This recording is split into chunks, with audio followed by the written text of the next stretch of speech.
Did you know that deliberately making yourself shiver from cold can trigger a significant release of succinate from your muscles?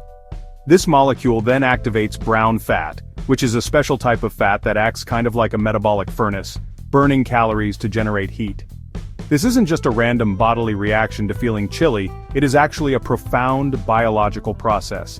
It's a powerful demonstration of how, by intentionally placing your body into a state of discomfort, you can initiate a cascade of positive metabolic effects. The shiver is not a sign of weakness, it's really a signal that your body is actively fighting to maintain its core temperature, and in doing so, it's turning on some very interesting and beneficial cellular machinery. This is the entry point into understanding deliberate cold exposure. The experience of cold is one of our most fundamental sensory inputs. We are hardwired to avoid it for survival. Yet by consciously and safely leaning into that discomfort, we can leverage these ancient survival circuits for modern health benefits. Think of it as a form of hormesis, a biological principle where a beneficial effect results from exposure to a low dose of an agent that would otherwise be toxic or lethal in higher doses. A little bit of this intentional controlled stress can actually make the system stronger. The initial shock of the cold water is your nervous system screaming danger, but by staying in, you are teaching it to adapt and overcome, building resilience from the cells up. This process begins the moment your skin registers the frigid temperature. Nerve endings send urgent signals to your brain, specifically to the hypothalamus, which acts as your body's thermostat. The brain immediately responds by initiating a series of commands designed to protect your vital organs and maintain your core body temperature at all costs. This is a primal and powerful response, one that has kept our species alive in harsh climates for millennia.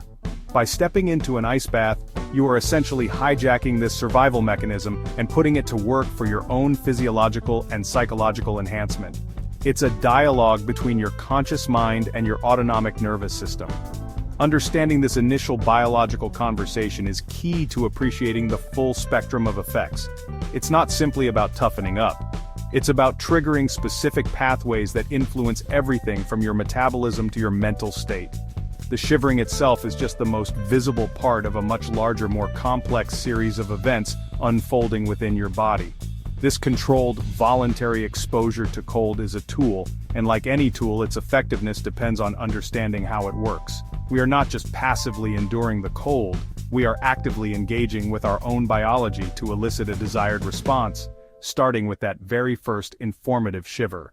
When your body is submerged in ice-cold water, the first major physiological event is massive vasoconstriction. This is just a technical term for the tightening or narrowing of your blood vessels, especially near the surface of your skin and in your limbs. Your body does this for a logical reason: to protect your core. By clamping down on peripheral blood vessels, it reduces blood flow to your arms and legs and shunts that blood toward your vital organs, your heart, lungs, and brain. This is a brilliant survival tactic, ensuring your most critical parts stay warm even in dangerously cold environments. This process has significant implications for inflammation and muscle recovery. When you exercise, especially with resistance training or endurance work, you create micro tears in muscle fibers. This damage is necessary for getting stronger, but it triggers an inflammatory response. Swelling and soreness are the classic signs. By constricting blood vessels, an ice bath can limit swelling and inflammatory cells rushing to the injury site. It's like putting a physiological brake on the excessive inflammatory cascade, which may reduce next-day soreness. After you get out of the ice bath, the opposite effect happens: vasodilation. Your body starts to warm up, and previously constricted blood vessels now open up, often wider than before. This creates a rebound effect, a rush of fresh, nutrient-rich blood back into your tissues and muscles. This helps flush out metabolic waste products like lactic acid from your workout. Think of it as a pump. The cold constricts and pushes old fluid out, the warming pulls fresh fluid in. This dynamic exchange is one of the primary recovery mechanisms. It's important to note the dose-dependent nature of this response. The water temperature and duration of immersion are critical variables. Staying in too long or in water too cold can be dangerous, leading to hypothermia or tissue damage. The goal is to stimulate the system, not overwhelm it. Finding the right balance, a temperature and time that's cold but safe, is essential for triggering this cycle without unnecessary risks. This is about precision and control, not just endurance. The impact of cold exposure extends far beyond your muscles and blood vessels. It has a profound effect on your brain chemistry. One of the most significant changes is a massive and prolonged release of dopamine. Dopamine is a neurotransmitter that's often associated with motivation, focus, and reward. Research has shown that immersing yourself in cold water can increase baseline dopamine levels by 2.5 times, and importantly, this elevation can be sustained for hours after you get out of the water. This is not a fleeting spike like you might get from caffeine or sugar. It really is a durable increase in your foundational level of this critical neuromodulator. This sustained dopamine release is the likely reason why so many people report feeling a powerful sense of clarity, elevated mood, and enhanced focus after an ice bath. It essentially resets your mental state. The initial shock of the cold requires intense focus to manage your breathing and stay calm. This act of overcoming a significant self-imposed challenge engages the prefrontal cortex, the part of your brain responsible for willpower and top-down control. By conquering the urge to jump out, you are exercising your mental resilience, and the subsequent dopamine bath is your brain's reward for that effort, leaving you feeling capable and driven. Furthermore, cold exposure also triggers the release of another important neurochemical, norepinephrine, also known as noradrenaline. Norepinephrine is a key player in vigilance, focus, attention, and mood. In fact, its release is a major target for some antidepressant medications. When you plunge into cold water, your brain releases a flood of norepinephrine, which sharpens your alertness and can have a powerful antidepressive effect. This is why an ice bath can feel like hitting a reset button for your brain, shaking off mental fog and leaving you in a state of calm, clear-headed alertness for the rest of the day. The combination of these neurochemical shifts creates a potent cocktail for mental performance and well-being. You are not just imagining the good mood or the sharp focus, it's a direct result of tangible changes in your brain's chemistry. The dopamine provides the drive and positive feeling, while the norepinephrine provides the focus and vigilance. This mental uplift is one of the most consistently reported benefits of deliberate cold exposure. It's a way to leverage a physical stressor to generate a powerful and lasting positive psychological outcome, giving you a tool to manage your mental state on demand. One of the most persistent myths surrounding ice baths is the idea that exposing yourself to cold will make you sick. We've all heard the advice to bundle up or you'll catch a cold. But really, that's a fundamental misunderstanding of how illness actually works. You get sick from exposure to pathogens like viruses and bacteria, not from being out in the cold. In fact, science suggests the opposite might be true.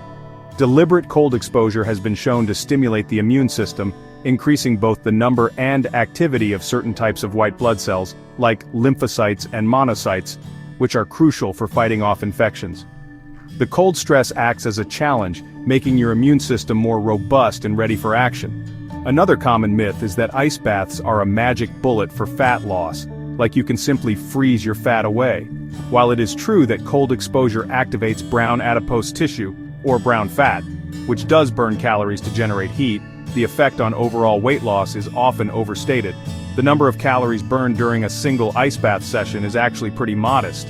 The real metabolic benefit is a bit more nuanced. Regularly activating your brown fat through cold exposure can improve your overall metabolic health and insulin sensitivity over time.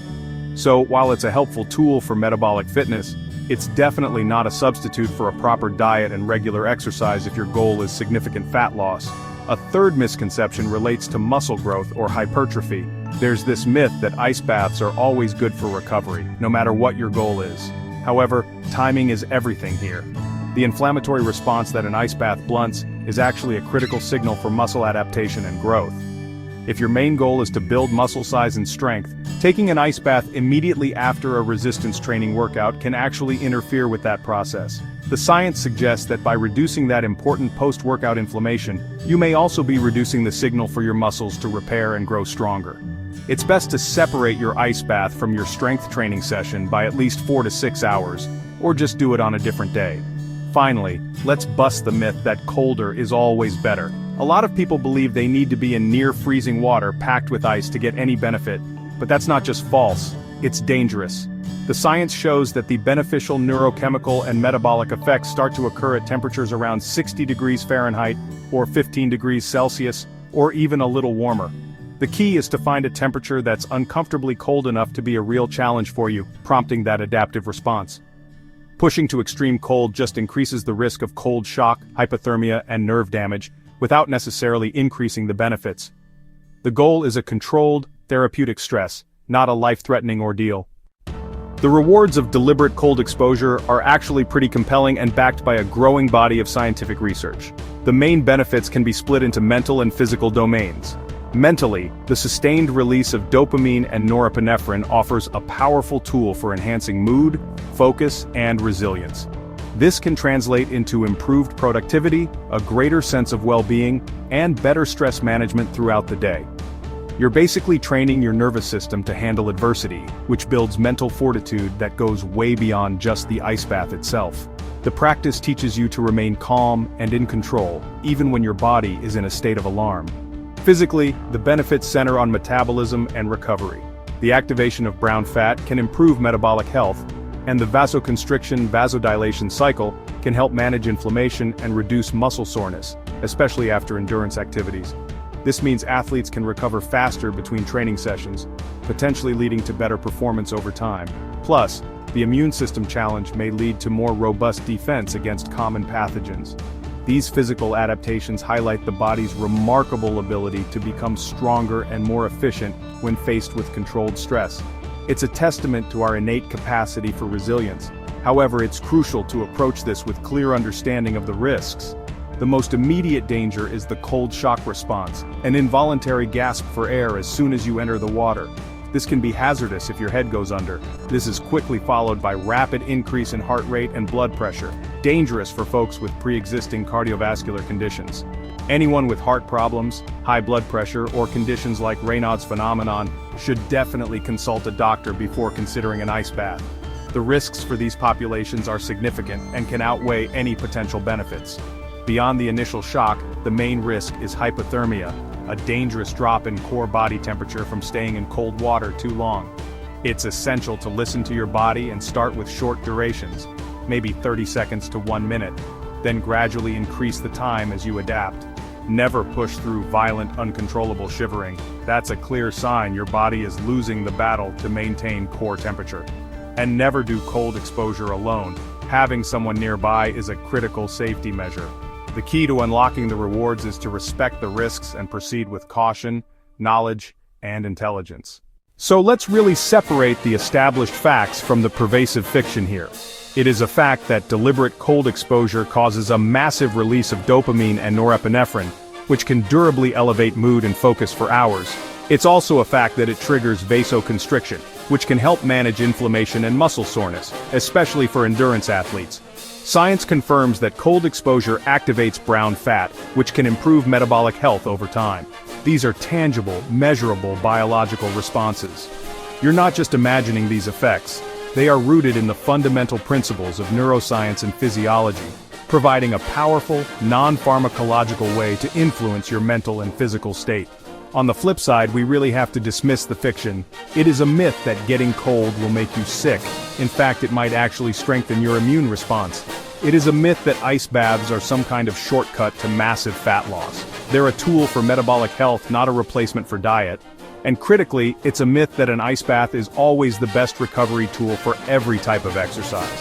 For those focused on muscle hypertrophy, the timing is crucial, since the anti-inflammatory effect can blunt the signals for muscle growth. Understanding these nuances is key to using the tool correctly and effectively, making sure you're helping, not hindering, your fitness goals. For fitness enthusiasts looking to add this practice, the advice is simple. Start slow and be smart. You definitely don't need a fancy, expensive setup. A bathtub with cold water, maybe with a few bags of ice to get it down to a challenging temperature, around 50 to 60 degrees Fahrenheit or 10 to 15 degrees Celsius, is a great place to start. Begin with very short durations, maybe just 1 to 2 minutes, and really focus on controlling your breathing to get through the initial shock. The goal is to end the session on your own terms, feeling a sense of calm control, not to push yourself until you're violently shivering. Ultimately, the decision to use ice baths should be an informed one. They are a potent tool, not a cure-all.